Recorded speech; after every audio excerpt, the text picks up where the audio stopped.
अभी हमने ओबिलिया है उसकी सिस्टमेटिक पोजीशन और पॉलिप और मेडुसा के स्ट्रक्चर को हमने समझ लिया है। अभी हम समझेंगे ओबिलिया का लाइफ साइकिल कैसे होता है। तो सबसे पहले यहाँ पर हम टाइटल लिख लेते हैं लाइफ साइकिल ऑफ ओबिलिया। इनमें एसेक्सुअल रिप्रोडक्शन और सेक्सुअल रिप्रोडक्शन दोनों ही होते हैं। इनकी दो डिफरेंट फेज होती है जिसमें डिफरेंट टाइप से रिप्रोडक्शन होता है। इसका जो पॉलिप होता है वो एसेक्सुअल रिप्रोडक्शन करता है और उससे बनाता है डिस्क नुमा मेडुसा, और जो मेडुसा होता है वो सेक्सुअल रिप्रोडक्शन करता है और उससे बनता है पॉलिप। यानी ओबिलिया के एक कंप्लीट लाइफ साइकिल के अंदर पॉलिप और मेडुसा स्टेजेस ऑल्टरनेशन में आती है, इसलिए हम इसे बोलते हैं पीढ़ी एकांतरण बोलते हैं, या हम कहते हैं alternation of generation between the polyp and medusa form of the Obelia, and this process is called as the metagenesis. It is commonly asked into the examination in the short examination the define the metagenesis and what is the mean of the metagenesis and give an example, then you have to explain about the life cycle of the obelia.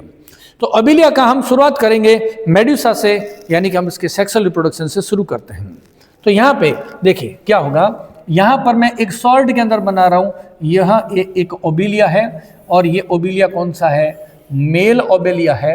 और यहीं पर मैं एक और symbolic रूप से बना देता हूँ एक और ओबिलिया जो कि कौन सा है, फीमेल ओबिलिया है।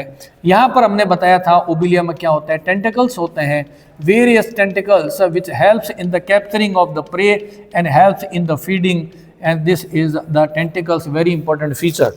And I have already explained in the structure of the medusa there are total of the 4 radial canals are present at the radius of this umbrella like structure, that is called as the radial canal। और मैंने आपको ये भी बताया कि इस radial canal के साथ में क्या होते हैं, गोनाड्स अटैच्ड रहते हैं। 4 रेडियल कैनाल है, इसलिए इसमें गोनेड्स भी कितने होते हैं, 4 होते हैं। ये है मेडुसा, इसको हम क्या बोलेंगे, ओबिलिया का ये मेडुसा है। और मैंने आपको ऑलरेडी बताया था कि जो ओबिलिया का मेडुसा होता है वो कैसा होता है, मोनोसेक्सुअल होता है। ये छोटी छोटी बातें हैं जो ध्यान रखने की बात है। मोनोसेक्सुअल होता है मींस एक मेल होगा तो दूसरा फीमेल होगा। यहाँ पर हमने कहा कि ये क्या है, इसका टेस्टिज है, यानी कि ये क्या है, मेल है, और ये दूसरे वाला है, ये क्या है, इसमें ओवरी है, यानी ये क्या है, ये बन गया है फीमेल। हाँ, देन आपको पता है कि by the process of spermatogenesis ये क्या करेगा, मेल प्रोड्यूस करेगा स्पर्म्स को। तो यहाँ पर हमने सिंबॉलिक रूप से बना दिया है, हमें इसकी स्पर्म और ओवम की स्ट्रक्चर में अभी जाने की जरूरत नहीं है। और ये जो फीमेल है उसने क्या बनाए हैं, ओवम बनाए हैं, ओवम, और ये क्या है, इसके स्पर्म्स है। दोनों मेल और फीमेल अपने स्पर्म और ओवम को पानी में, यानी कि मराइन वाटर में जिसमें ओबिलिया रहता है वहां पर ये रिलीज कर दिए जाएंगे। और स्पर्म और ओवम आप जानते हैं दोनों आपस में फ्यूज होते हैं, तो उससे क्या बनता है, एक डिप्लॉइड सेल बनती है जिसको हम क्या बोलते हैं, जाइगोट कहते हैं। और ये बन गया है एक इसका जाइगोट। और जाइगोट कैसा होता है, 2n होता है, यानी हम उसे क्या बोलते हैं, ये होता है डिप्लॉइड होता है। और इस प्रोसीजर का नाम क्या है, आप जानते हैं फर्टिलाइजेशन है। कहाँ पर हुआ, पानी के अंदर हुआ, तो हम यहाँ पर लिख देते हैं एक्सटर्नल फर्टिलाइजेशन, ताकि आपको नोट्स में अलग से कुछ ना लिखना पड़े। मैक्सिमम पॉइंट्स को इसी डायग्राम के अंदर ही हम डाल देंगे। हमने कहा मेल और फीमेल जो मेडुसा होता है स्पर्म और ओवम को प्रोड्यूस करता है, एक्सटर्नल फर्टिलाइजेशन होगा। अब कहाँ होगा ये तो बताने की जरूरत नहीं है आपको, ये रहता ही समुद्र में है, तो मैराइन वाटर के अंदर होता है, और उससे क्या बन जाता है, जाइगोट। और आप ये जानते हैं जैसे ही जाइगोट बनता है उसके बाद एक प्रोसीजर शुरू होता है जिसे हम बोलते हैं क्लीवेज। और आपने डेवलपमेंटल बायोलॉजी में बहुत डिटेल में पढ़ा हुआ क्लीवेज के बारे में। ये एक बॉल लाइक स्ट्रक्चर है जाइगोट, इसमें होता है cleavage. What is the mean of the cleavage? The mitotic divisions are taking place into the zygote to produce a multicellular body, that is called as the cleavage। तो यहाँ पर इसमें क्या होगा, क्लीवेज ऐसा होता है कि जब इसको काटेंगे तो 2 इक्वल सेल्स बनती है, 2 इक्वल सेल्स बनती है। ऐसे काटेंगे तब भी क्या बनेगी, 2 इक्वल सेल्स बनती है। ऐसा जो क्लीवेज होता है जिसमें कंप्लीट डिवीजन होता है, तो हम उसे क्या बोलते हैं, हम उसे कहते हैं होलोब्लास्टिक क्लीवेज कहते हैं। और इक्वल सेल्स बनती है, इसलिए हम क्या कहते हैं, इक्वल होलोब्लास्टिक कहते हैं। और ये मैं किसकी बात कर रहा हूँ, क्लीवेज की बात कर रहा हूँ। ऐसे सेल डिवीजन होंगे जिससे equal holoblastic means complete division होता है। अब हर छोटी छोटी बात से एमसीक्यूज एग्जाम में बन सकते हैं, एग्जामिनर की इच्छा पर डिपेंड करता है कि कैसे बनाना है। अब यहां पर क्या होगा, जब ऐसे डिवीजन होते रहेंगे तो क्या बन जाएगी, एक मल्टी सेलुलर बॉडी बन जाएगी। और इस मल्टी सेलुलर बॉडी का नाम आपने डेवलपमेंटल बायोलॉजी में पढ़ा हुआ है, इसलिए इस पे हम ज़्यादा डिस्कशन नहीं करेंगे। आप जानते हैं इसको हम बोलते हैं ब्लास्टुला।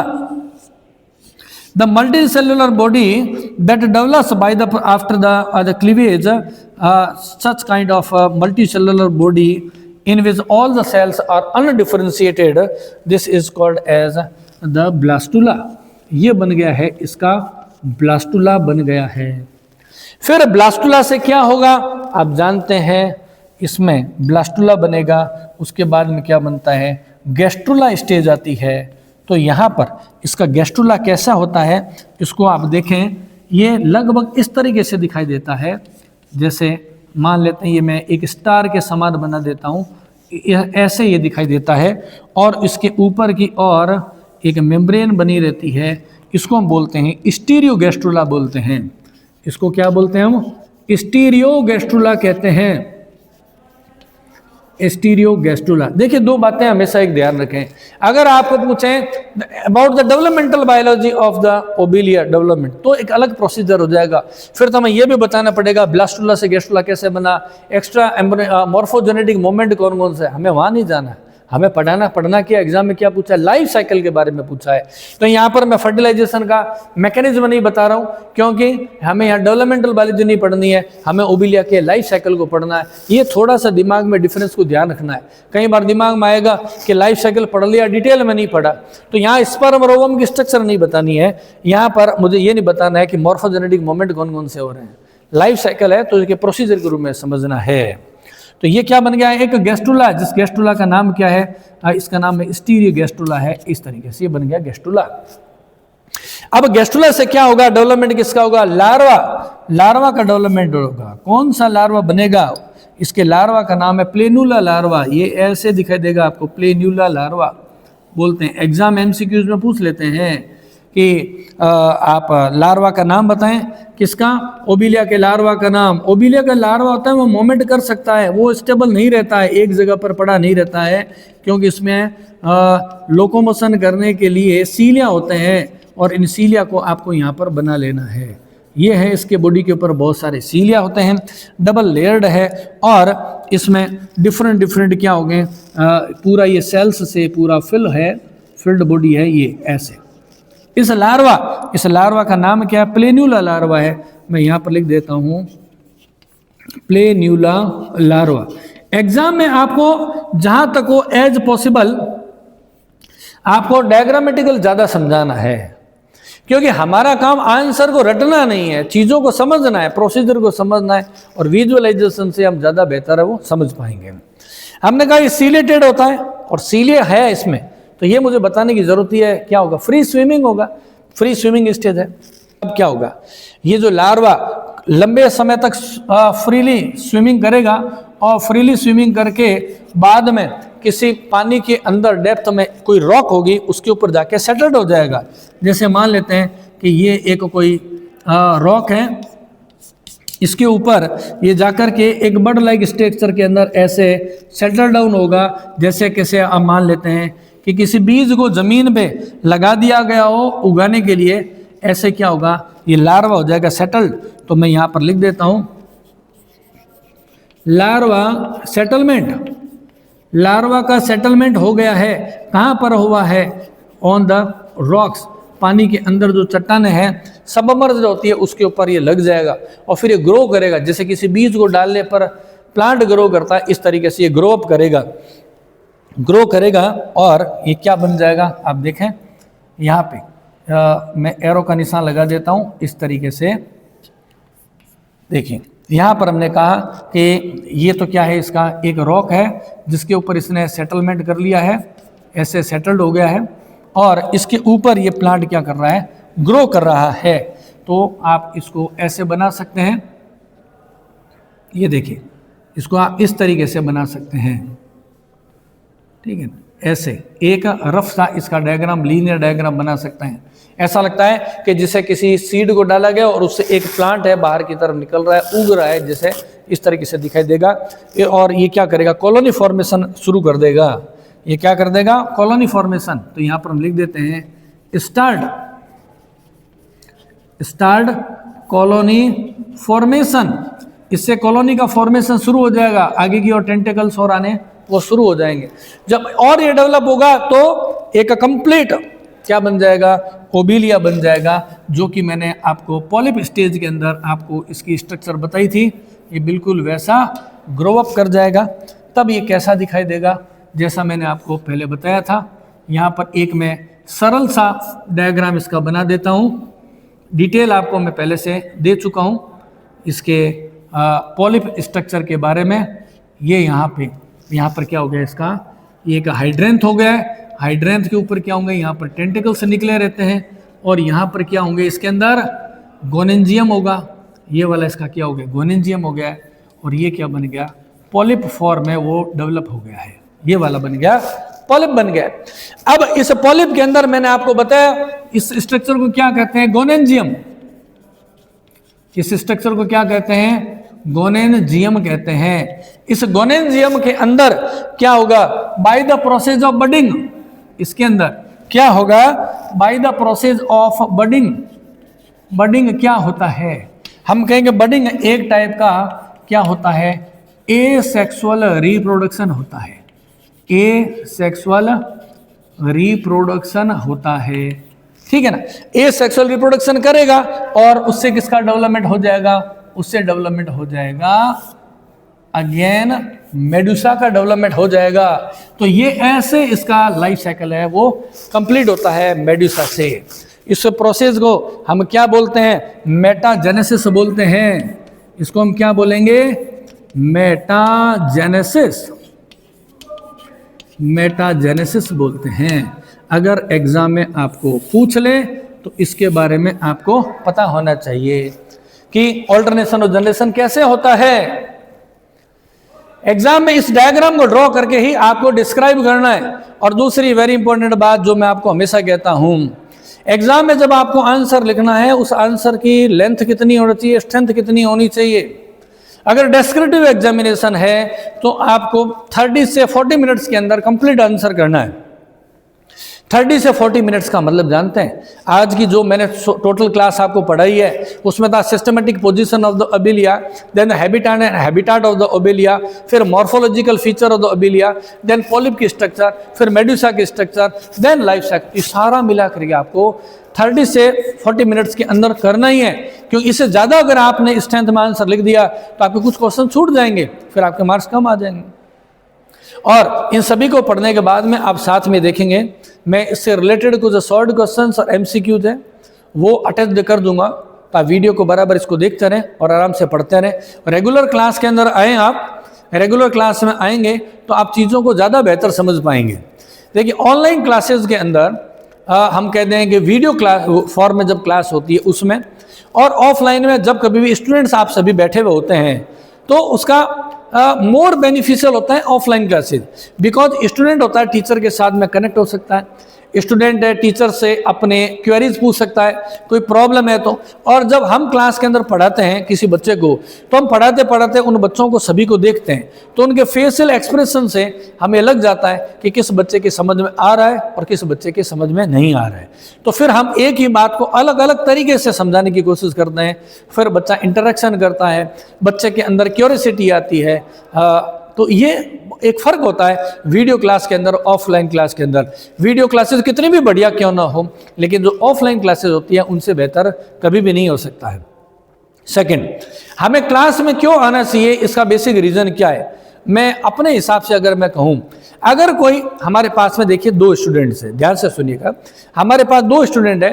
एक वो स्टूडेंट है जो घर में लाइब्रेरी में बैठ के पढ़ रहा है और बहुत डिटेल के अंदर पढ़ रहा है। दूसरा वो बच्चा है जो स्कूल और कॉलेज में जाके पढ़ रहा है। हो सकता है कि जो बच्चा घर में लाइब्रेरी में बैठ के पढ़ रहा है, वीडियोस को देख के पढ़ रहा है, इंटरनेट की हेल्प से पढ़ रहा है, नोट्स है वो ऑनलाइन प्रोसीजर से पढ़ के और अच्छे मार्क्स ला सकता है, बड़ी बात नहीं। हो सकता है कि जो बच्चा कॉलेज में आता है, कॉलेज में आकर के पढ़ रहा है, हो सकता है उसके मार्क्स कम आ जाए। लेकिन अगर मैं कहूँ कि सिलेबस किसका अच्छा हुआ, तो मैं ये कहूँगा जो लाइब्रेरी में बैठ के पढ़ रहा है उसका सिलेबस हुआ है अच्छा। लेकिन अगर मैं कहता हूँ नॉलेज की बात, तो नॉलेज किसको हुआ है? जो कॉलेज में आ रहा है। कॉलेज में आके जो पढ़ रहे हैं या क्लास में आके जब आप पढ़ते हैं, तो ये नॉलेज कैसे कन्वर्ट होता है? इन्फॉर्मेशन और नॉलेज में डिफरेंस होता है। जब बच्चा घर में बैठ करके पढ़ रहा है तो वो इन्फॉर्मेशन है, किताब को केवल जस्ट पढ़ा है। वो ऑफलाइन क्लास में आएगा, क्लास में बच्चों के साथ बैठेगा, सब्जेक्ट का डिस्कशन करेगा, दिमाग में इनोवेटिव सोच जनरेट होगी। और फिर हमारे क्लास में आने का केवल उद्देश्य सिलेबस करना नहीं है, किताब करना नहीं है। हमारे क्लास में आने का बेसिक रीजन होता है, जब हम क्लास में जाते हैं तो हमारी क्लास में बहुत सारे क्लासमेट्स होते हैं। कोई गरीब होता है, कोई मिडिल क्लास होता है, अपर क्लास होता है। हम अलग अलग लोगों से इंटरेक्शन करते हैं, अलग लोगों से इंटरेक्शन करते हैं तो नई नई बातों को हम सीखने की कोशिश करते हैं। हम जब घर से निकल के जब बस में बैठ करके या बाइक चला के आते हैं पढ़ने के लिए, तो हमें यह भी अनुभव होता है कि रास्ते में ट्रैफिक कैसा है, आपको गाड़ी की ड्राइविंग कैसे करनी है, रास्ते में 4 लोगों से अगर कॉलेज के अंदर और जो कल्चरल एक्टिविटी है उसमें कैसे पार्टिसिपेशन करना है, ड्राइंग पेंटिंग कंपटीशन कैसे पार्टिसिपेट करना है, लोगों से बात कैसे करनी है और किसी टीचर से बात कैसे करनी है, क्लास में लेट पहुंचे तो एंट्री कैसे करना है आपको, तो वो आपको जीवन में सीख देता है जो हमारे जीवन में काम आएगा।